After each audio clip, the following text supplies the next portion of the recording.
We acknowledge that hard cases make bad laws, but if we do not reflect on tragic cases and learn from these, then we are unlikely to craft good laws.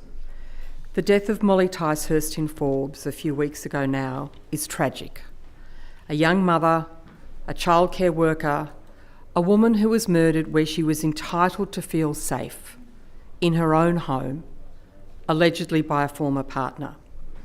A man who was on bail, whose bail conditions were meant to prevent him from being in the same town as her, but whose bail conditions allegedly could not stop this tragedy. The death of Molly Ticehurst is a tragedy, but the greater tragedy is that it is not isolated. According to DV New South Wales, our police officers attend a domestic and family violence call approximately every 2 minutes. And in 2023, 64 women were killed by violence. But these are not just figures.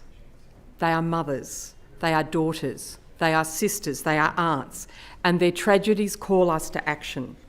The murder of Molly Ticehurst should galvanise this Parliament to act in relation to domestic violence, but of course act in a way which is proven and capable of effecting real reform, which is exactly why we urgently prepared legislation introducing the additional requirement for some persons on bail of the proven technology of electronic monitoring.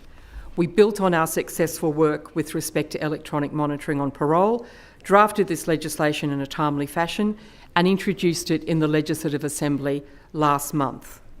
We sought to have it dealt with urgently, and with the government's cooperation, we could have had laws in place now requiring electronic monitoring for certain persons on bail.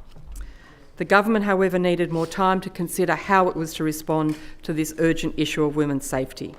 And so now we are considering their legislation, which we are happy to support.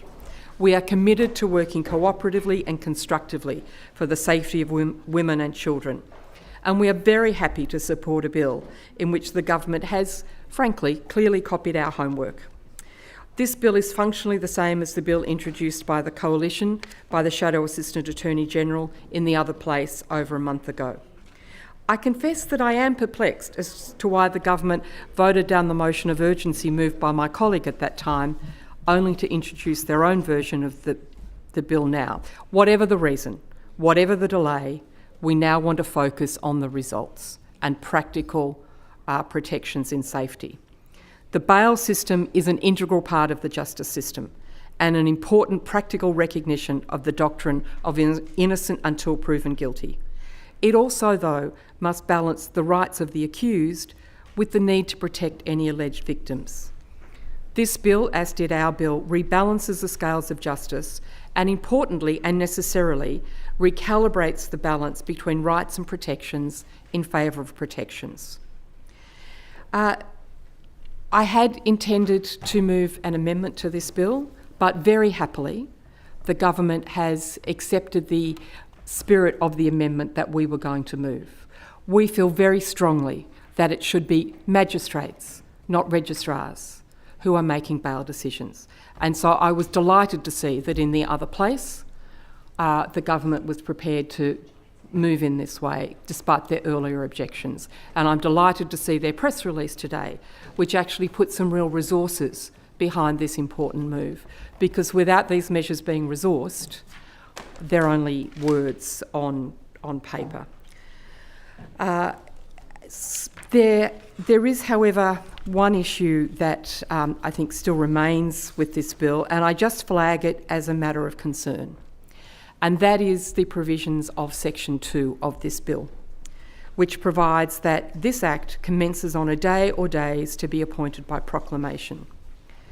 In other words, there is no definite time frame for the introduction of these reforms, and it makes it clear in the phrasing day or days that some reforms, for example, the bail law changes, can be introduced without the complementary reforms of electronic monitoring. Section 2 effectively provides that changes to our bail system, which we all realise are critically important for public safety, could begin 1,000 Christmases from now. I fear that this is confirmation of this government's track record of being a talking government rather than a doing government. We don't want the introduction of these reforms to be put off by this government. We want action for community safety now. Having said all of this, this is a necessary bill, this is an important bill, this is a good bill which we are happy to support, and what we want is to see this bill resourced and proclaimed so it is actually working for the safety of women and their children. Thank you. Ms Abigail Boyd.